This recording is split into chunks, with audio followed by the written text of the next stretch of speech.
जहाँ तक जिसकी स्थिति होती है वो वहीं से बात करता है। जो आत्मा में है वो आत्माकार अवस्था में है तो आत्मा की बात करेगा, जो देह में है वो देह की बात करेगा, जो खुद बंधन में है वो थोड़े बंधन की बात करेगा, उसको सही मानेगा। जो जिन जिन बातों से छूट गया वो उसके लिए दृढ़ निश्चय से बात करेगा।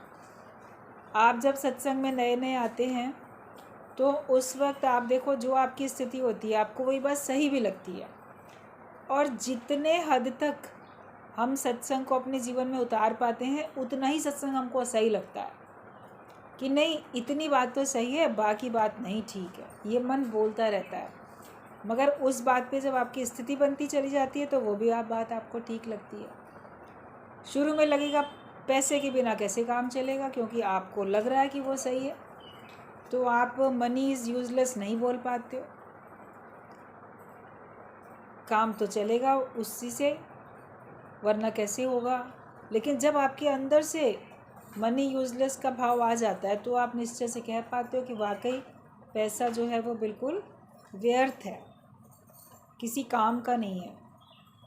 काम में तो भगवान को ही आना है, हरि नाम ने ही आखिर है काम तेरे आना। जहाँ प्यार है वो काम में आएगा, जहाँ प्रेम है वहाँ आपका काम बन जाएगा। जहाँ प्रेम नहीं है सिर्फ पैसा है तो शायद आपका काम नहीं भी बनेगा। प्रेम से सब काम हो जाते हैं। लेकिन परमात्मा की तुलना में पैसा यूजलेस है, ये तो मान के चलो कि एक तरफ जग एक तरफ हरि, मुझसे चुना न जाए, और बाहाँ पकड़ कोई मुझ अंधे को प्रभु की ओर झुकाए। कबीरदास के पास भेजा राजा ने संदेश कि आओ हमारे महल में उधर आके रहो, वहीं पे रह के अपना आराम से दिन बिताओ। तो वो कहता है क्या करूं तेरी वैकुंठ को जहाँ साध संगत ना हो। राम परवाना भेजिया बाच कबीरा रोए, क्या करूं तेरी वैकुंठ को जहाँ साध संगत ना हो। उसको तो सभी में राम दिखता था कि भगवान ने ये संदेश भेजा है, लेकिन उस संदेश को पढ़ के तो उसको रोना आ गया कि चाहे महल में राजसी सुख वैकुंठ जैसे सुख हैं, स्वर्ग के समान सुख हैं, लेकिन वहाँ अगर साध संगत नहीं है, वहाँ सत्संग नहीं है, तो हम क्या करेंगे। वो तो बोलता है कि भगवान भी अगर मुझे अपने वैकुंठ में स्थान दे देंगे, वहाँ भी अगर साध संगत नहीं होगी तो वो भी मेरे लिए बेकार है। तो कोई आपसे कहे 1,00,000 रुपये ले लो सत्संग छोड़ दो, 1,00,00,000 रुपया ले लो सत्संग छोड़ दो, तो क्या हम सत्संग छोड़ सकते हैं। अगर हम सत्संग नहीं छोड़ सकते इसका मतलब हमारे लिए ज्ञान प्राथमिक है और पैसा उस समय हमारे लिए यूजलेस है। Money is useless comparison to the god. भगवान की तुलना में पैसा हमारे लिए व्यर्थ है। अगर आपके पास पैसा है तो आप बोलोगे मुझसे कोई पैसे ले ले, लेकिन मुझे सत्संग जाने से न रोके, मेरे ऊपर विघ्न बाधा ना आए, भले कोई मेरा धन ले ले, लेकिन मुझे ये ज्ञान का धन मिल जाए, मुझे संतोष धन मिल जाए, मुझे आत्म धन मिल जाए। यही सबसे बड़ा अनमोल खजाना होता है, और इसी खजाने से हम मालो माल होके शहंशाहों के शहंशाह, राजाओं का राजा हम बन पाते हैं। तो जब तक जहाँ तक आपकी स्थिति है, अगर आप लोकारित में पड़े हो तो आपको लोकारित ठीक लगेगी। अभी संसार वाले पड़े ही माया में हैं, पड़े ही लोकारित में हैं, वो आपको वैसी ही सलाह देंगे। और आप भी अगर कहीं ना कहीं देह भाव में हो तो आपको उनकी सलाह सही लगेगी। जो अपने बंधन नहीं काट पाता है क्योंकि वो उनको सही समझता है, और उन्हीं लोगों की सलाह उसको ठीक लगती है जो उसको उसके हिसाब से ज्ञान सुनाते हैं। अक्सर गुरुजी बोलते थे कि साधु संत भी शिष्यों को देख के उनके हिसाब से अपनी वाणी चेंज करते रहते हैं, बताते रहते हैं, क्योंकि उनको भय है ये हमको छोड़ के कहीं और चला जाएगा, इससे जो इतनी दान दक्षिणा मिलती है, डोनेशन मिलती है, वो शायद नहीं मिलेगी, या दान दक्षिणा डोनेशन के अलावा इतनी जो नाम मान सम्मान यश कीर्ति मिलती है तो वो मेरी ख़त्म हो जाएगी, इसलिए मैं इनके हिसाब से चलूँ। लेकिन जो सच्चे ब्रह्मज्ञानी होते हैं वो निर्भयता से सत्य की बात करते हैं, किसी को पसंद आए या ना पसंद आए। मानोगे तो भला है, ना मानोगे तो कोई ज़ोर नहीं, आपकी मर्ज़ी। तो जहाँ तक तुम्हारी स्थिति है तुम वहीं से बात करते हो। लेकिन गुरु का ये भी कहना होता है कि तुम उलझो नहीं। मान लो आपकी पूर्ण ब्रह्म ज्ञान की स्थिति नहीं बनी, अभी आप माया में ही अटके हो, माया में उलझे हो, मोह माया में फंसे हो, छूट नहीं पा रहे हो, तो अंदर तो होना चाहिए भाव छूटने का, लेकिन फिर जहाँ बैठे हो वहाँ उलझो नहीं। जब ये बात गुरु बताते हैं तो मन क्या बोलता है, ठीक है, हम यहीं पे खुश होके बैठ जाते हैं। तो वहीं पे खुश होके अगर आप बैठ जाओगे तो आप कभी आगे कदम बढ़ा नहीं सकोगे। भले वहाँ उलझो नहीं, शांतिपूर्वक रहो, प्रेम में रहो, लेकिन प्रयास में तो रहो, प्रयत्नशील होके रहो। हमेशा आपके अंदर में ये रहे कि मैं बैठा कहीं भी हूँ लेकिन मैं भगवान का बन के बैठा हूँ, मैं माया का बन के नहीं बैठा हूँ। एक बार एक सत्संग में आती थी, उसको सत्संग से बहुत प्रेम लगा और वो माया में जाना उसने किया कम। अब परिवार वाले सोचें इसको शायद हम लोग नहीं ध्यान देते इसकी खुशियों का, तभी ये खुशियाँ ढूंढने के लिए अब सत्संग में जाने लगी है। पति भी बड़ा पूछे, सब लोग पूछें, तो वो प्यार में तो रहती थी लेकिन वो सत्संग को नहीं छोड़ती थी। फिर कभी घर वालों को ये भी लगता है कि चलो इनको इधर ले जाएं, उधर ले जाएं। फिर पति ने एक बार उसके बहुत ज़िद की कि चलो पिक्चर चलना है देखने के लिए। वो कहती 3 घंटे सिनेमा हॉल में जाके हम क्या करेंगे, आपको जाना है आप जाओ, जिसके साथ भी जाओ, मेरा पिक्चर देखने का बिल्कुल भी मन नहीं है, हम तो नहीं जाएंगे। हालांकि ऐसे वहाँ जाने में कोई उसको हर्ज नहीं होता, लेकिन उसको अंदर में लगा कि मेरा जाना व्यर्थ है। इतने 3 घंटे मैं कहीं सत्संग में बैठूँ, ज्ञान की चर्चा में रहूँ या ज्ञान के चिंतन में रहूँ या अपना बैठ के कुछ अध्ययन स्वाध्याय करें, हम वहाँ पे झूठी कहानी देखने के लिए क्यों अपने गोल जाएं, पैसा भी खर्च करें और समय भी बर्बाद करें, और वो तो एक मनगढ़ंत कहानी है, उसमें हमें क्या जाना। तो उसने कहा कि मुझे नहीं जाना पिक्चर देखने के लिए। अब उसके पति को तो जैसे कई बार जेंट्स की एक बड़ी प्रॉब्लम है कि उनकी अहंकार, ईगो बहुत होता है। मेरी बात नहीं मानी गई मतलब मेरा ईगो जो है वो हर्ट होने लगा, तो वो मेरा बना रहना चाहिए। ईगोइस्टिक बहुत होते हैं पुरुष लोग, घर में चाहे आपका जो भी हो संबंधी, लेकिन उसको कई बार ये लगता है कि नहीं मेरी बात माननी चाहिए। तो उसको लगा कि नहीं जाना ही पड़ेगा, तुम्हें चलना ही पड़ेगा। बहुत ज़िद की। अब घर में बहुत कलह क्लेश ना हो, बोली अच्छा ठीक है चलते हैं। पहले तो उसने बहुत मना किया, लेकिन फिर जब वो गई तो वहाँ जाके बैठ गई। अब जब फिर देखता है उसका पति, वहाँ जाके आराम से आंखें बंद करके बैठ गई। और उसे इतना गुस्सा आया कि अरे बैठी हो, देखो तो खोल के आंखें पिक्चर। वो कहती तुम देखो ना, तुमने आने के लिए कहा था, मेरा मन नहीं देखने का, मैं यहाँ भी आंखें बंद करके बैठूँ। तो उसने बोला बेकार है, मेरा टिकट का इतना, बालकनी का इतना मेरा बढ़िया पैसा खर्च हो गया, इसको तो रस ही नहीं है देखने का, ये नहीं। फिर अगली बार से उसने कहा ही नहीं कि तुम पिक्चर चलो देखने के लिए, इसको ज़बरदस्ती लेके जाएंगे, वहाँ पे आंखें बंद करके बैठ जाएगी। जाना तो उसको पड़ा, मगर वहाँ से उसको देखना है नहीं देखना वो तो उसके ऊपर डिपेंड करता था। छूटने के लिए अंदर से युक्ति आती है, उसको किसी ने कहा नहीं, लेकिन उसके मन ने जैसा अंदर से उसको कहा वैसे ही किया।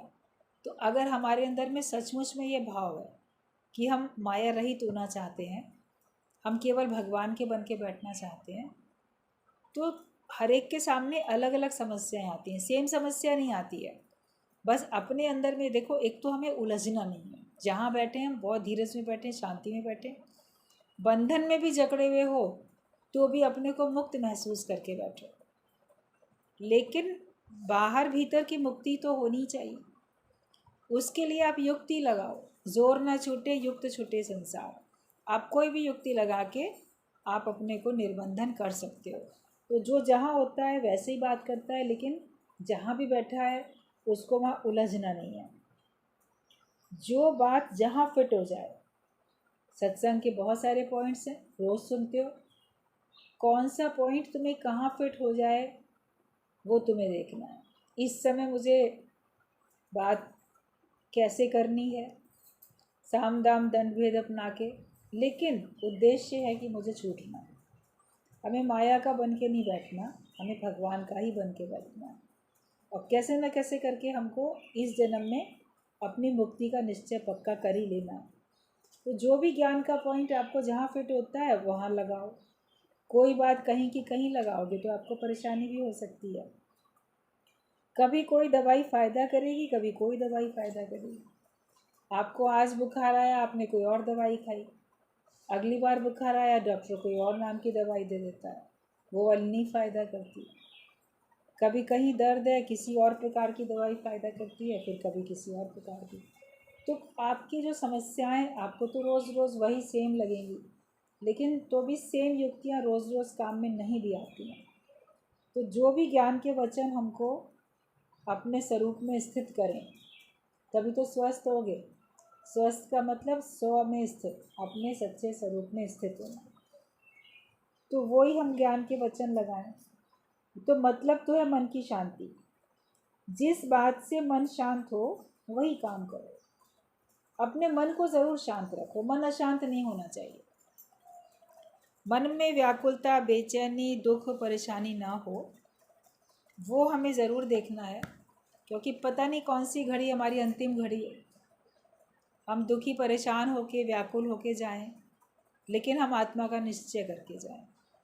अंत का किसी को पता नहीं किसका अंत कब आएगा, और किसी को भी अपना अंत नहीं बिगाड़ना चाहिए। तो अंत का पता नहीं है, इसका मतलब हर पल आपको संवार के रखना है अपने आप को आत्मा के निश्चय से। हर समय अपने आप को ज्ञान के हिसाब से बना के चलना है, चाहे जहाँ भी हो आप आत्मा का स्थिति में रहो। तो कोई भी कैसा भी ज्ञान का वचन आपको अपने अंदर ऊपर फिट अप्लाई करना पड़े, मगर ये देखो आपके मन में शांति है, अपने मन की शांति का उपाय करो। कहा जाता है धिक्कार है उस कर्म को जिससे न होवे शांत मन। उस कर्म से ही धिक्कार है जिससे आपके मन में शांति नहीं आती। तो शांति का उपाय हमें ही करना है। मन की शांति सबसे बड़ी दौलत है। मन को अशांत करना तुम्हारा धर्म नहीं है। आपके मन की शांति ही आपकी सबसे बड़ी दौलत है, और मन को अशांत करना तुम्हारा धर्म नहीं है। कहीं रहो, लेकिन आपका मन शांत रहना चाहिए। अगर आपका मन वास्तव में शांत है तो फिर ठीक है, जहाँ रहो लेकिन वहाँ मुक्त होके बैठो, वहाँ अंदर से भगवान के बन के छूट के बैठो। कभी तलवार से तो कभी सुई से काम पड़ता ही रहता है। आपका कभी काम चाकू से, तलवार से, कैंची से, कभी सुई से। घर में सभी तरह की चीज़ें तो होती हैं। अब बोलो सुई तो बहुत छोटी सी है, लेकिन उतनी छोटी सी की भी तो आपको ज़रूरत पड़ती है। चाकू की आपको ज़रूरत पड़ती ही पड़ती है, कैंची की भी आपको ज़रूरत पड़ती है, कहीं बड़ी तलवार की भी ज़रूरत पड़ती है आपको। तो वो सब आपके घर में होता है, और जब जैसी आवश्यकता होती है उसका आप उपयोग करते हो। तो कभी छोटी छोटी युक्तियाँ, कभी बड़ी बड़ी बातें, कभी बहुत गहराई से कोई बड़ा स्टेप उठाना, कभी छोटे से ही कदम उठाने से आपका काम चल जाता है। कभी आपको बहुत दृढ़ता से मुकाबला करके अपना रास्ता लेना पड़ता होता है। कहीं बहुत झाड़ झंकार है सामने, तो तलवार से उस झाड़ियों को काट के आपको रास्ता बनाना पड़ेगा। कहीं हाथ में छोटी सी फांस लग गई है तो सुई से निकालेंगे, तब तलवार से थोड़ी, चाकू से थोड़ी निकालेंगे उसको। तो हमें ये देखना है कौन सी युक्ति, कौन सा पॉइंट ज्ञान का कब अपने जीवन में लगाना है, जिससे हमारे मन में शांति रहे और हम ज्ञान के रास्ते पे आगे बढ़ते चले जाएं। एक ही पॉइंट से काम नहीं चलता है। सुई भी अलग अलग नंबर की रखते हो। सुई भी आप देखो, जो लोग सिलाई करते हैं वो अलग अलग नंबर की रखते हैं। जब हम लोग ने सिलाई सीखी तो मशीन, जब सिलाई मशीन से करते थे तो उसमें जो सिखाने वाली थी, जहाँ स्कूल में गए, उषा सिलाई स्कूल में, तो वहाँ उसने सुई के नंबर भी बताए कि इस नंबर की सुई लगेगी ये वाली चीज़ सिलने के लिए या एम्ब्रॉयडरी करने के लिए, और ये वाले नंबर की सुई ऐसे लगती है। तब जाना कि सुई भी अलग अलग नंबर की होती है, वरना निटिंग के लिए, बुनाई के लिए तो जानते थे अलग अलग नंबर की सिलाइयाँ होती हैं, ऊन उससे स्वेटर या जो चीज़ बुनी जाती है उसमें अलग नंबर मालूम थे, लेकिन सुई के भी नंबर होते हैं। तो वो पता चला, वो घर के लोगों ने भी बताए थे और वहाँ सबको सिखाए जाते थे कि अलग अलग तरह से सिलाई कढ़ाई बुनाई सब करने के लिए। देखने में तो आएगा ये ऊन सिलाई है, सिलाइयाँ हैं, मगर वो भी अलग नंबर की होती हैं, कोई पतली कोई मोटी, उनके नंबर फ़र्क होते हैं। ऐसे सिलाई के लिए भी फ़र्क होते हैं।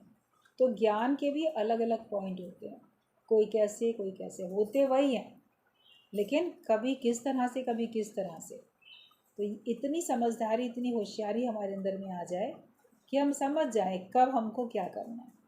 और अगर आप बस अपने अंदर मन को शांत करके भगवान का भाव रख के, आप अंदर से कोई भाव रख के भगवान का एक प्रार्थना करोगे, भगवान मेरे को रास्ता दिखाए, तो आपके अंदर वाला परमात्मा आपको वही युक्ति दे देगा और वही युक्ति अपना के आप जो है अपने आप को मुक्त कर पाओगे।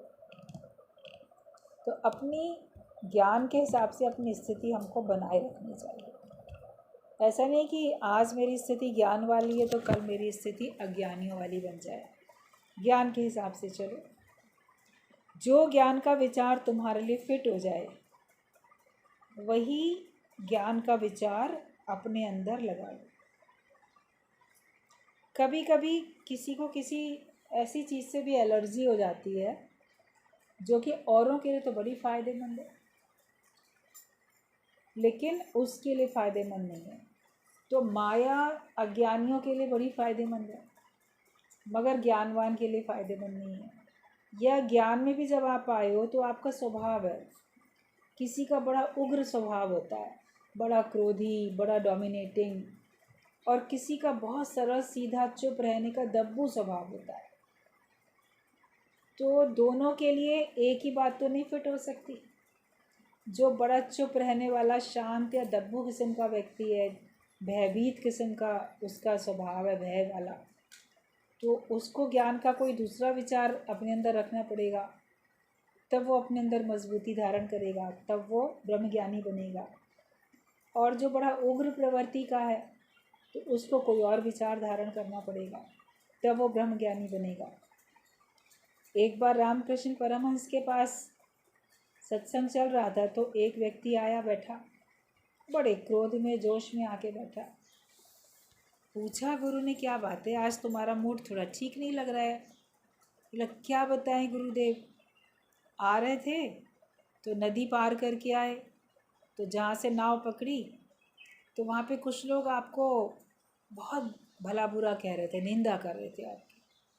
बहुत मुझे गुस्सा आया, मैंने भी उनको बहुत खरी खोटी सुनाई, बहुत उनसे लड़ाई की और उनको बिल्कुल चुप करा दिया कि क्यों एक ब्रह्मज्ञानी के लिए ऐसा बोलते हो, क्यों तुमने कहा हमारे गुरु के लिए। तो हम कैसे सह लेते भाई, गुरु के लिए कोई कुछ बोल रहा है तो क्या हम सहेंगे एक भी शब्द। तो ऐसे उसने बताई बात। बोला, उसकी बातों से अभी तक मेरा मन खिन्न है कि क्यों ऐसे आपके लिए निंदा कर रहे थे।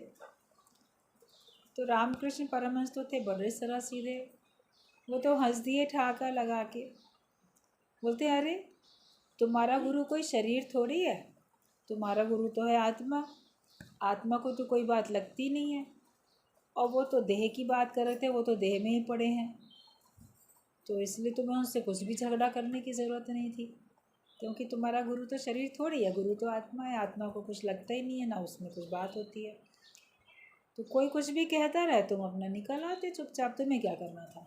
जो बोल रहे हैं वो अपना ही मुंह गंदा करते हैं, अपनी दिमाग गंदा करते हैं, अपना दिल गंदा करते हैं, अपने ही बदकर्म बनाते हैं। तुम्हें परवाह नहीं करनी चाहिए थी उन लोगों की, तुम उनसे लड़ाई झगड़े में खड़े हो गए तो देर हो गई तुमको। खैर वो चुप होके बैठा। थोड़ी देर में पीछे से एक दूसरा व्यक्ति भी आया, उसको भी देर हो गई थी, उसका भी मूड थोड़ा ठीक नहीं था, खुश नहीं था वो। तो आके बैठा, उससे पूछा क्या बात है, तुमको आज देर क्यों हो गई सत्संग में आने में। कहने लगा जब जहाँ से नाव पकड़ी पार करके आना था तो वहाँ कुछ लोग आपकी बहुत निंदा कर रहे थे, और वो निंदक लोग जो थे वो भी उसी नाव में ही बैठ गए जिसमें मैं बैठा था। पार उन्होंने भी करी, और बस पूरे रास्ते वो आपकी निंदा ही करते चले जा रहे थे। मैं चुप रहा। मैंने सोचा कि मेरा गुरु कोई शरीर थोड़ी है, मेरा गुरु तो आत्मा है, बोलने दो, बोल के यही अपने कर्म बना रहे हैं। मगर मुझे अंदर से अच्छा नहीं लग रहा था, मगर मैं शांत रहा, मैं चुप रहा। क्योंकि गुरु तो शरीर है नहीं, वो तो आत्मा है, आत्मा को थोड़ी कोई बात लगती है। ऐसी उसने बात कही। तो जब उसने इस तरह की बात की तो रामकृष्ण ने एकदम जोश में कहा कि अरे लानत है तुम्हारे ऊपर, तुमने गुरु की निंदा सुन ली। गुरु की निंदा करना भी बहुत पाप है, उसकी निंदा सुनना भी पाप है। तुम्हें उनको बिल्कुल सही बात बतानी चाहिए थी, कैसे तुम्हारे सामने तुम्हारे गुरु की कोई निंदा कर रहा है। तुमको सच्ची बात बतानी चाहिए थी, उनको चुप कराना चाहिए था, तुमने क्यों नहीं कहा। तुम तो निंदा सुन के चले आए, तो तुमने बड़ा गलत काम किया। उसको अपनी गलती का एहसास हुआ। अब जो बाकी सत्संग में बाकी लोग बैठे थे वो बड़े हैरान हुए। एक ही सी बात, पहले एक आदमी ने कहा आके कि मैंने निंदा करने वालों को चुप कराया, लड़ाई झगड़ा किया। तो इन्होंने कहा मेरा तुम्हारा गुरु शरीर थोड़ी है, तुमने क्यों उनसे लड़ाई झगड़ा किया, तुम चुप रहते। और दूसरा व्यक्ति अगर निंदा सुन के चुप रहा तो उससे कहते तुमको झगड़ा करना चाहिए था। तो बाकी ने पूछा गुरुदेव हमको बात समझ में नहीं आई, आखिरकार करना क्या चाहिए था। तब उन्होंने कहा कि देखो जो पहला है वो बहुत उग्र प्रवृत्ति का है, बहुत क्रोधी है, उसको तो हमें नॉर्मल करना है, नम्रता भाव में लाना है। उसके अंदर सहन शक्ति नहीं है, वो अपने आगे किसी को कुछ समझता नहीं है। तो इसके लिए उसको तो हमें चुप कराना है, नम्रता लानी है उसके अंदर में। तो जो उसका उग्र स्वभाव है वो सामान्य हो जाएगा। लेकिन जो दूसरा आया व्यक्ति वो बहुत डरपोक किस्म का और दब्बू किस्म का व्यक्ति है, भयभीत होता रहता है हर समय। उसके अंदर में हमको थोड़ा जोश भर के उसको भी सामान्य करना है। एक तो उग्र है सामान्य से बहुत अधिक, और एक है सामान्य से बहुत कम, अति चुप रहना, अति नम्रता में रहना। तो उसको सामान्य करने के लिए थोड़ा जोश उसके भरने के लिए उसको हमने ये बात बोली। तो जिसको जैसी ज्ञान की कौन सी युक्ति, कौन सी पॉइंट की ज़रूरत है, वो गुरु बोलता है ये लगाओ। खुद अपने आप में भी देखो, वरना गुरु की द्वारा बताई गई जो भी युक्ति है उसका हमको इस्तेमाल करना चाहिए। तो हर एक का जैसा जैसा स्वभाव है उस स्वभाव के हिसाब से वो अपने को ज्ञान दे के अपने को मुक्त करेगा, और अपने को वो निर्भयता में लेके आएगा, अपने को वो ब्रह्म ज्ञान में पक्का बना सकेगा। लेकिन हर एक के स्वभाव के हिसाब से और हर एक की अवस्था के हिसाब से, हर एक की बाहर की भी स्थिति के हिसाब से, सब तरफ से चारों तरफ से देख के उसको कौन सी परिस्थिति में कौन सा ज्ञान लगाना है जिससे उसका भला हो, वो गुरु को पता होता है। वो हमको सीखना भी चाहिए। तो मन को तो अशांत करो नहीं, लेकिन अपने आप को देखो कि मुझे कब कौन सी बात लगानी है। कहीं पे तुमको नम्रता रखनी है, कहीं पे नम्रता तुमको छोड़ देनी है, कहीं पे तुमको जोश दिखाना है, कहीं पे तुमको जोश छोड़ देना है। एक लड़के को गेहूं से एलर्जी थी, बीमारी। अब गेहूं की रोटी तो सभी लोग खाते हैं, लेकिन बहुत रेयरली ऐसा होता भी है, सचमुच में ऐसा होता है, कोई झूठी बात नहीं है कि किसी को गेहूं से ही एलर्जी होती है। तो समझ में नहीं आता था, बीमार रहे, हजम ना हो उसको खाना। जब एलर्जी टेस्ट वगैरह बहुत सारे उपाय करके जब देखा गया तो पता चला कि इसको गेहूं से एलर्जी है। तो जब उसने गेहूं खाना छोड़ दिया तो धीरे धीरे वो ठीक हो गया। हम लोग सोचेंगे गेहूं कोई खाना छोड़ देगा तो खाना ही क्या खाएगा, क्योंकि यहाँ पे तो उत्तर भारत में तो मुख्य भोजन रोटी ही होता है। बहुत सारी चीज़ें गेहूं से बनती हैं, दलिया खाओ तो गेहूं का होता है, और गेहूं से ही बहुत कुछ बनता है। सूजी मैदा सब उसी से ही निकल के आती है, गेहूं से। लेकिन उसके अलावा भी तो बहुत सारे अनाज होते हैं। बाकी अनाज से उसने रोटी और बाकी चीज़ें खानी शुरू की तो वो ठीक हो गया। तो कोई सोचेगा गेहूं तो बहुत अच्छी चीज़ है, लेकिन उसी से भी किसी को एलर्जी होती है, बीमार पड़ जाता है। तो आप बोलोगे नम्रता करना तो बहुत अच्छी चीज़ है, फलाना हिसाब से चलना तो बहुत अच्छा है, ये तो बड़े सद्गुण हैं, मगर किसी किसी के लिए वो ही हानिकारक हो जाते हैं। तो इसलिए उसको उस समय वो छोड़ देने पड़ते हैं। उसको ज्ञान के हिसाब से अपने स्वभाव धारण करना पड़ता है, गुण धारण करने पड़ते हैं, तब उसकी उन्नति हो पाती है। तो जब उसने गेहूं की रोटी छोड़ दी तो वो स्वस्थ हो गया। किसको कौन सी बात फ़ायदा करेगी तो क्या पता, कोई पता थोड़ी है किसको कौन सी बात फ़ायदा कर जाएगी। अब उसको किसी को गेहूं खाने से फ़ायदा होता है, किसी को गेहूं छोड़ देने से फ़ायदा होगा। वही पॉइंट किसी को फ़ायदा तो किसी को नुकसान करता है। ज्ञान का वही पॉइंट है जो किसी को फ़ायदा करता है तो किसी को नुकसान करता है। तो आप अपने हिसाब से कौन सा ज्ञान का पॉइंट अपने जीवन में लगाओगे जिससे आपको फ़ायदा पड़े, आपकी उन्नति हो, वो आप अपने से चेक करते जाओ और वही ज्ञान अपने ऊपर अप्लाई करते जाओ। गुरु कभी तुम्हारे अहित की बात नहीं करेगा, ये भी ध्यान रखना कि गुरु कभी भी तुम्हारे अहित की बात नहीं करता। वो जो बात करेगा तुम्हारे हित में करेगा, तुम्हारे भले के लिए करेगा। कोई भी तुम्हारा अहित कर नहीं सकता अगर तुम्हारा मन भला है तो। कोई बुरा नहीं है भले मन के वास्ते। अगर आपका मन भला है तो कोई भी आपका अहित नहीं कर सकता। अपने मन को पहले अच्छा बनाओ, अपने मन को पहले ज्ञानवान बनाओ, और फिर आप जब सबके भले की सोचोगे तो कोई आपका बुरा कैसे करेगा। लेकिन सबके भले की सोचते सोचते आप अपने भले की भी तो सोचो। आपका अपना भला आपको दिखता ही नहीं।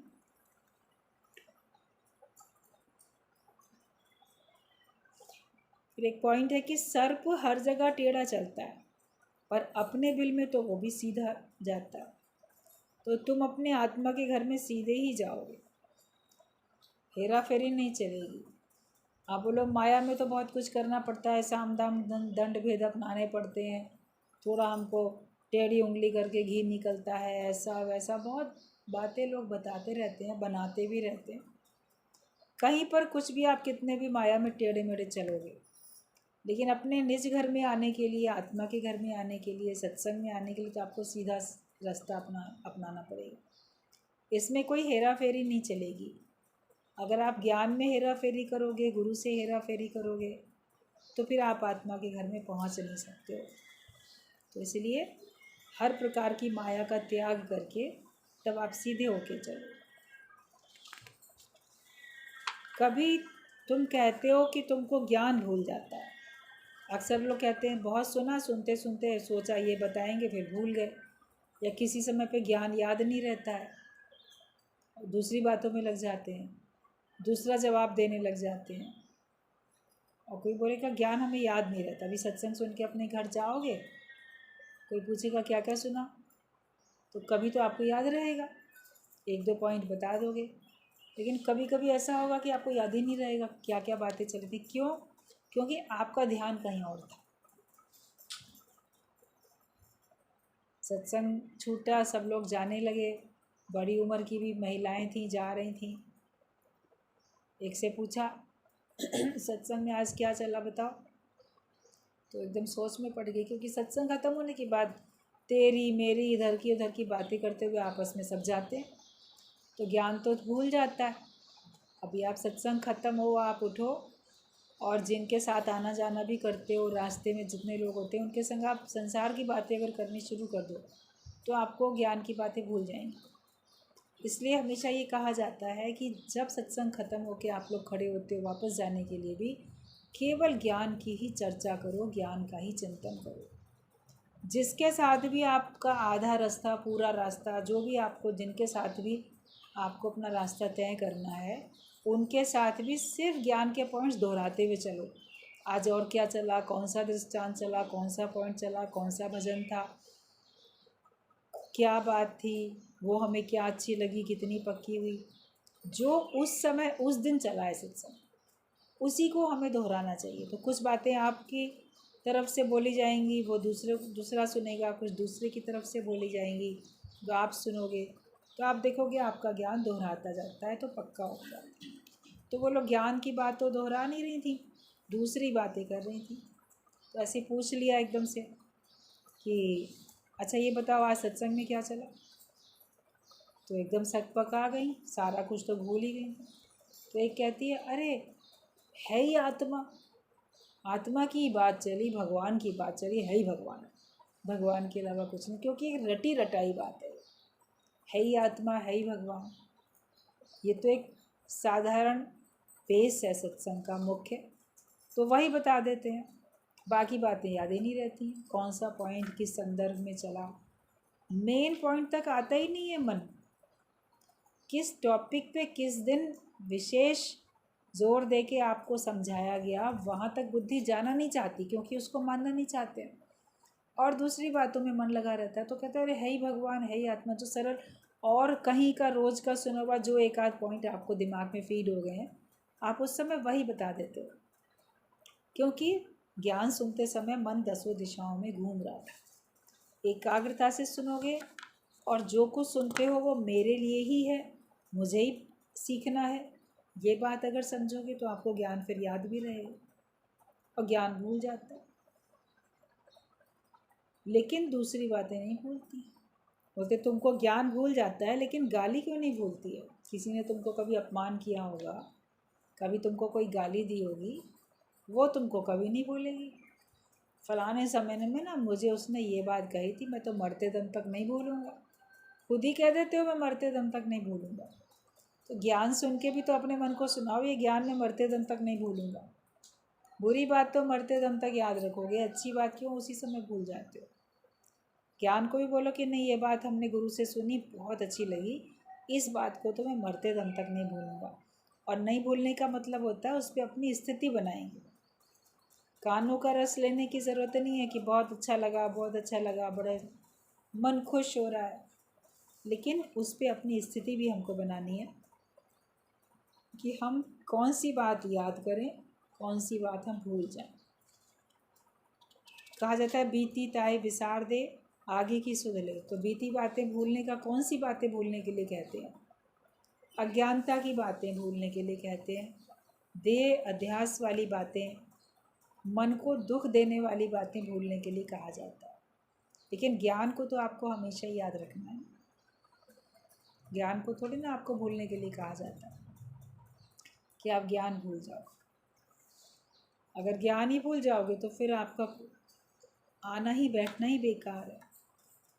तो गाली क्यों नहीं बोलती है, तुम्हें सबको माफ़ करना पड़ेगा। माफ़ करोगे तो भूलोगे, फॉरगिव करो फिर फॉरगेट कर पाओगे। आप माफ़ नहीं करोगे तो भूल भी नहीं पाओगे। और माफ़ क्यों नहीं कर पाते हो कि मेरा नुकसान हो गया। ये बोलो मेरा कुछ नुकसान नहीं हुआ, मैं हर बात में फ़ायदे में हूँ, अभी भी फ़ायदे में हूँ, अभी भी फ़ायदे में हूँ। कोई भी परिस्थिति आई तो वो मुझे भगवान से ही मिलाती है, भगवान की ओर ही धकेलती है, भगवान ही याद दिलाती है, इसलिए हर परिस्थिति मेरे लिए फ़ायदेमंद है। तुम्हें सबको माफ़ करना पड़ेगा।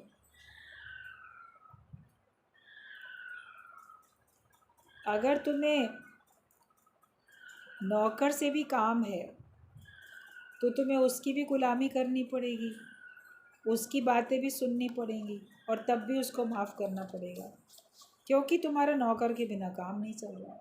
कई बार देखते हैं लोग अपने घर वालों से लड़ाई कर लेंगे, उनसे तू तड़ाक कर लेंगे, उनसे नाता तोड़ लेंगे, लेकिन जो नौकर आता होगा ना उससे बड़ा मीठा बोलेंगे, उससे बड़ा अच्छा बोलेंगे, उसकी झूठी बातों को भी जान रहे हैं कि ये झूठ बोल रहा है, बहाना बना रहा है, तो भी उसके आगे शो नहीं करेंगे कि तूने बहाना बनाया।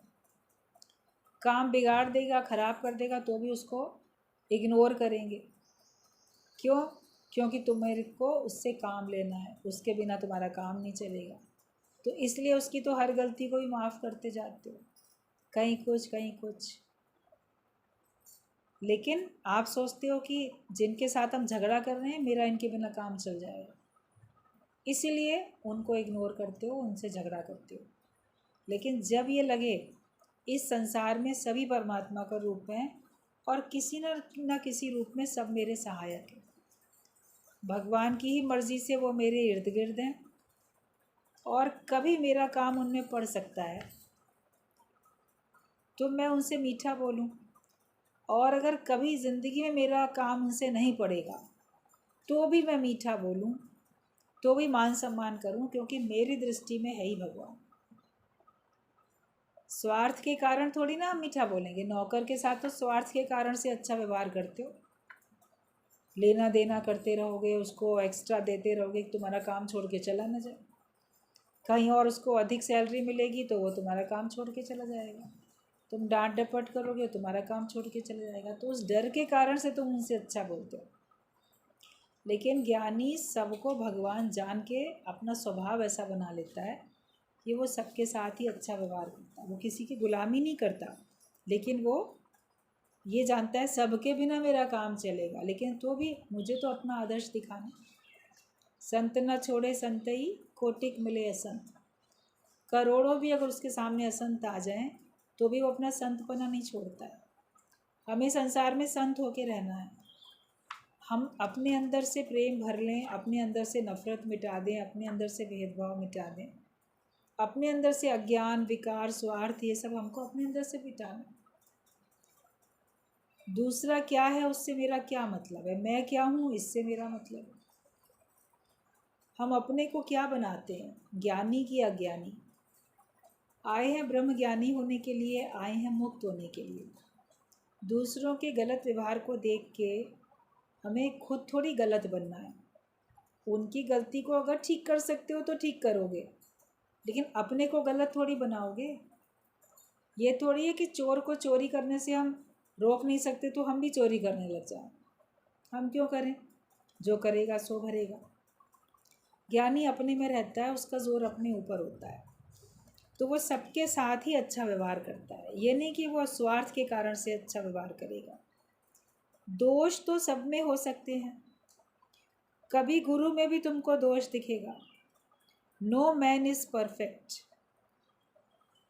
तो तुम गुरु को छोड़ देते हो तो ये तुम्हारा नुकसान है।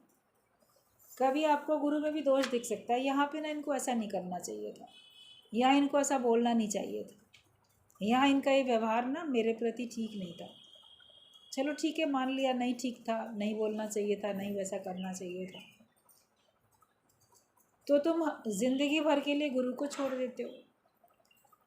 और जहाँ जिनसे तुम्हारी गरज है उनके तो 100 गलतियों को भी, 100 खून भी माफ़ करते जाते हो, उनको नहीं छोड़ देते ज़िंदगी भर के लिए। गुरु के साथ तो एक ज़रा सी बात पे बरसों के याराने गए वाली बात हो जाती है। गुरु जी कई बार ये बात बोलते थे सत्संग में, कहते थे किसी को कुछ कह देंगे, कितने साल पुराना सत्संगी होगा, वो मुंह बना के अपना पर्स उठा के बगल में दबा के चल पड़ेगा, जाओ तुम के पास, तुम्हारे पास क्यों आए, हमारे पास हमारा घर नहीं है क्या, हमारे पास और बहुत ठिकाने हैं, एक अकेला तुम्हारा ही सत्संग नहीं है, बहुत सत्संग है। मन इतना है अहंकारी कि वो गुरु की एक बात भी सहन नहीं करेगा, क्योंकि उसको लगता है उससे मेरी कोई गरज थोड़ी। ज्ञान तो मैंने सुन ही लिया, ज्ञान तो मुझे पता चल गया, कैसे और अपना ज्ञान सत्संग का बना के बैठना है वो भी मैंने सब कुछ सीख लिया, अब मुझे इनकी क्या आवश्यकता। लेकिन माया वालों के प्रति आपका नहीं रहता, वो चाहे आपको कितना भी बोले। बोलते थे गुरुजी 100 जूता खाए तमाशा घुस के देख। घर वालों से 100 जूते भी खाने को मिलेंगे तो भी वहीं घुस के तमाशा देखोगे, वहीं रहोगे, उनको तो नहीं छोड़ सकते। बाहर से अलग हो भी जाएंगे तो मन में तुम दुखी होते रहोगे, अपने को सुधारने की कोशिश करोगे, मेरे कारण से ना कोई दुखी हो जाए, मेरे कारण से ना कोई मुझे छोड़ के चला जाए। लेकिन सत्संग को तो एक पल में, गुरु को तो एक पल में तुम छोड़ सकते हो। तो दोष तो सब में हो सकते हैं, लेकिन तुम गुरु को छोड़ देते हो तो ये तुम्हारा नुकसान है, ये समझ जाओ, आप अपना ही नुकसान करते हो। अगर सत्संग को छोड़ दोगे, गुरु को छोड़ दोगे, तो तुम्हारा हमेशा के लिए नुकसान है। बुल्ला शाह से गुरु नाराज़ हो गया, तो गुरु को रिझाने के लिए उसने बहुत युक्तियाँ की, उसने नृत्य भी सीखा और आखिरकार गुरु को राज़ी किया। ये पूरा दृष्टांत है, उसकी जीवन का एक प्रसंग आता है, सब लोगों ने कई बार सुना है कि एक आज्ञा नहीं मानी उसने उस समय गुरु की। गुरु ने सहज कहा कि जरा बाथरूम में पानी डाला और धोआ। कभी होते हैं सब लोग बैठे होते हैं तो कोई भी सेवा गुरु किसी को भी दे देता है। अब वो तो बड़े अमीर घर का, बड़े ऊंची कुल जाति का व्यक्ति था। उसके होने वाले समधी लोग वहाँ साथ में गुरु के दर्शन करने आए थे। उसको लगा मेरे रिश्तेदारों के अभी होने वाले संबंधी भी हैं और रिश्तेदार हैं, उनके सामने गुरु ने मुझे ये कह दिया बाथरूम धो दो। ये लोग क्या सोचेंगे कि ये इतना छोटा काम करता है, जमादार है क्या ये जो ऐसा काम करता है। तो उसने सुन के अनसुना कर दिया, सुन तो लिया मगर उसने ऐसा शो किया कि मैंने सुना नहीं है। तो गुरु ने जान लिया कि इसके अंदर में अपना अभी है कि इन लोग के सामने मुझे क्यों कहा। तो ये भी तो जीव भाव है, ये भी तो देह अध्यास है। जब आप किसी के भी सामने जो भी गुरु आज्ञा दे वो कर सको तब तो आप गुरुवान हो। तो फिर किसी और ने डाला होगा पानी, किसी और ने उस समय सेवा की होगी, लेकिन बात उस समय नहीं मानी तो गुरु फिर चुप हो गए। गुरु ने उससे फिर कोई बात ही करनी बंद कर दी। अब वो समझ गया मैं जब आता हूँ तो गुरु देखता नहीं, बात नहीं करते, नाराज़ है मुझसे। अब नाराज़गी को दूर करने के लिए क्या किया जाए। गुरु ने कहा तुम्हें अब सत्संग में आने की ज़रूरत नहीं आओ, तुम बाहर जाओ, निकल जाओ। तो उसको सत्संग से आने के लिए मना कर दिया, मगर उसका प्रेम तो था ज्ञान से भी और गुरु से भी। अब उस समय उन लोग के कारण से, लिहाज के कारण से उसने बात नहीं मानी थी। फिर एक दिन उसने सोचा अब सत्संग कैसे ना सुनूं, तो दरवाजे के बाहर, दीवार के बाहर बैठ गया। ठीक है, गुरु ने सत्संग से बाहर कर दिया तो बाहर बैठ गया। अब बाहर जाके जो वहाँ नाली, पानी, कमरे को अगर धो तो नाली बनी रहती है बाहर जाने के लिए पानी, तो वहीं पे वो अपना कान लगा के सुनने लगा कि चलो यहीं से कुछ आवाज़ मुझे मिल जाएगी गुरु की सुनने के लिए। तो गुरु तो समझ गया कि वो वहाँ पे कान लगाए बैठा है। तो अपने शिष्य से कहा कि ज़रा उसमें नाली में कुछ कचरा वगैरह शायद फंस गया है, कोई तीली वीली डाल के थोड़ा नाली को साफ़ करो। तो उन्होंने उसमें डाली तो उसके कान में चुभ गई जाके वो तीली, वो कान वहीं लगाए बैठा था। तो कहने का मतलब ये था कि उन्होंने दूर से भी सुनने से उसको परमिशन नहीं दी। अब सोचे कि कैसे इनको मनाएं। तब उसने जाके किसी से डांस करना सीखा कि कोई अवसर जैसे आता है, सब लोग बड़े खुश होते हैं, कोई त्यौहार आते हैं, कोई ऐसे अवसर आते हैं, सब भक्त भजन गाते हैं, ढोल मंजीरे तबला हारमोनियम सब बजता है, कुछ भक्त उसमें नाचते भी हैं, तो मूड गुरु का अच्छा होता है उस समय पे। तो उसने जाके नृत्य सीखा और जब ऐसा कोई अवसर था तो वो लड़कियों वाले कपड़े सब, लहंगा और चुन्नी वगैरह सब सर ढक के, अपना चेहरा ढक के, घूंघट डाल के वो भी आके बैठ गया और नृत्य हुआ तो उसने डांस करना शुरू कर दिया। तो उसकी इस हरकत पे गुरु तो पहचान गए थे। गुरु अंदर से थोड़ी ना किसी से नाराज़ होता है, लेकिन तुम्हारे अहंकार को दूर करने के लिए वो कभी ऐसा जाहिर करता है कि हम तुमसे नाराज़ हैं, ताकि तुम उस नाराज़गी को दूर करने के लिए प्रयत्न करो। तो उसने, गुरु ने देखा तो गुरु हंस पड़े, कहते अरे बुल्लिया तू भूल गया था, चल पर्दा हटा, अपना मुख से घूंघट हटा, सीधा ठीक होके बैठ, कि तुमसे भूल हो गई थी। तो हमेशा अगर हमसे भूल हो जाती है तो गुरु को कह सकते हैं भूला जी मैं भूल गया था, मुझे ज्ञान भूल गया, मुझे आत्मा भूल गई, अदब कायदा भूल गया, ब्रह्म भूल गया, तभी गलती हुई। तो अपनी गलती को स्वीकार भी कर लो। और हर बात में गुरु अगर मेहरबानी करता है तो बहुत भला, बहुत भला। तो भला जी और भूला जी हमको हमेशा याद रखना चाहिए। तो उसने तो गुरु को रिझाने के लिए आउट ऑफ द वे जाके भी काम किया। आपसे अगर कभी लगे, महसूस हो कि मेरा गुरु मुझसे नाराज़ है, तो क्या यत्न करोगे? नाराज़गी दूर करने का यत्न करोगे कि बोलोगे होता है तो नाराज़ होता रहे, हमारे को कोई गरज है क्या? तो फिर इसमें आपका नुकसान है, क्योंकि आपका अज्ञान, आपका देह अध्यास फिर कभी जाएगा नहीं।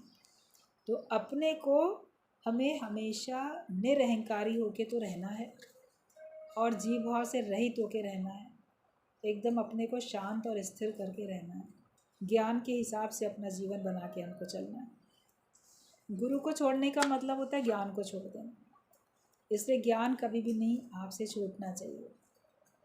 कई बार गुरु जी कहते थे शरीर रूप से तुम गुरु से भले दूर हो जाओ लेकिन ज्ञान से कभी दूर नहीं होना, क्योंकि गुरु है ज्ञान, गुरु है वाणी, वाणी है गुरु, विच वाणी अमृत सारे, सारे अमृत उसी में है, वाणी में ही सारे अमृत समाए हैं। तो इससे हमको कभी भी ज्ञान से दूर नहीं होना चाहिए, ना गुरु से दूर रहो ना ज्ञान से दूर रहो, प्रेम में रहो बस। गुरु के साथ ऐसी प्रीत हो जो तुम उसको छोड़ ना सको। प्रेम तो सभी कहते हैं बहुत प्रेम है बहुत प्रेम है, लेकिन प्रीत ऐसी होनी चाहिए जो हम उसको छोड़ ना सकें। अगर हम उसको छोड़ सकते हैं तो अभी ये प्रीत नहीं है, ये तो हम अपनी सहूलियत के साथ काम करते हैं, सुख से बंधे हुए हैं। हमें सुख मिलता रहता है तो हम बंधे रहते हैं, सुख नहीं मिलता है तो हम छोड़ देते हैं। जीते जी की अशांति का कारण तुम्हारा मन ही है। आप अगर अशांत हो तो उसमें तुम्हारा मन ही उसका कारण है। हर बात को पॉजिटिव फॉर्म में लो। तुम तो गाली गिनते रहते हो, लेकिन गुरु ने आत्मा कितनी बार बोली वो भी तो पक्की करो। गुरु ने तब ये कहा, तब और कोई नहीं मिलता तो घुमा फिरा के लोगों को फिर गुरु मिल जाता, उसी के दोष देखने लग जाते हो, क्योंकि मन है वो उसके दोष दिखा के आपको सत्संग से दूर करना चाहता है, उसकी ये गलती उसकी वो कमी। लेकिन हमें उन्होंने जो आत्मा पक्की कराई है उसको हमें देखना है। एक दुख तो याद करते हो जो भगवान ने दिया, लेकिन भगवान ने कितने सारे सुख दिए हैं उनको भी तो याद करो। आपके जीवन में भगवान ने बहुत सुख दिए हैं, मनुष्य जन्म दिया, अच्छा सब शरीर आपको अच्छा मिला, और दुख तो कोई एक आध मिला, गिनती के 2-4 दुख मिले हैं, लेकिन हम उन दुखों को तो बहुत याद करते हैं, भगवान ने ये दुख दे दिया। लेकिन भगवान ने इतने सारे जो सुख दिए हैं उन सुखों की तरफ भी तो हमारा ध्यान होना चाहिए। अगर सुख को याद करते रहोगे, उसके शुक्राने गाते रहोगे, तो फिर दुख आपके ऊपर अपना बुरा प्रभाव डाल नहीं सकते। दुख में फिर आप कभी भी दुखी नहीं हो सकते हो। इसलिए जो भगवान ने 100 सुख दिए हैं उनकी लिस्ट बनाओ, जो 1-2-4 दुख, कितने दुख दिए जीवन में वो लिखो, और कितने सुख दिए वो लिखो। सुखों वाली लिस्ट हमेशा बहुत लंबी होगी। तो हमें केवल भगवान की ओर से मिले हुए सुख याद करने हैं। संसार में भी जिस जिस व्यक्ति से हमको जब जितना सुख मिला हमें वो याद रखना है। उसी व्यक्ति से कब कितना दुख मिला उसको भूल जाओ, लेकिन मुझे सुख जो मिला मुझे वो याद करना है, तो फिर हमारी उन्नति हो सकती है। भले आपको मनुष्य की परख हो जाती है, वो व्यक्ति आपका नुकसान करता था, आप उससे नाता तोड़ भी देते हो, लेकिन फिर भी आप उसको याद करके बदकर्म क्यों मनाओ। आप उसको याद करके अगर नहीं भूलते हो तो बोलो ठीक है, लेकिन कभी उसने हमें कोई सुख तो दिया था, उतना ही है, उतना ही हमारे लिए अच्छा है। आप रास्ते में जाओ, आपका रुमाल हाथ से गिर जाए, कोई अजनबी आपको आपका याद दिलाया, अरे देखिए आपका रुमाल गिर गया, वो आपका रुमाल उठा के आपको दे दे या आप उठा लो, आप उसको थैंक्स बोलते हो। तो किसी व्यक्ति ने अगर कभी ज़िंदगी में इतनी भी मदद की होगी कि तुम्हारा गिरा हुआ रुमाल भी तुमको बताया होगा, तो फिर उस व्यक्ति की बस उतनी ही अच्छाई को याद रखो। फिर उस व्यक्ति की 100 गलतियाँ होंगी, उससे तुम्हारा कोई मतलब नहीं। और मेरे संग जो अच्छा किया मुझे वो याद करना है। और अपने को तो ज्ञान इतना स्ट्रांग बनाता है कि कोई उसका नुकसान करता है तो उसको पता चल जाता है, तो नुकसान से तो अपने को बचाना भी है। लेकिन हमें नुकसान देने वाले के संग लिपायमान होके अपने बदकर्म नहीं बनाने। हमको अपने आप को हमेशा ऊंचा उठा के रखना। हमारा आदर्श क्या है वो हमको देखना। आपका आदर्श देखने वाले तमाम लोग हैं, क्या पता कौन लोग आपसे प्रेरित होके कौन कौन सत्संग में आ जाएं। लेकिन अगर अच्छा व्यवहार नहीं करोगे तो कितने लोग नाता तोड़ के चले भी जाएंगे। ज्ञानी होके रहो, अपना ज्ञान कभी भी किसी भी कीमत पे भूलो नहीं। यही हमारा एक काम है।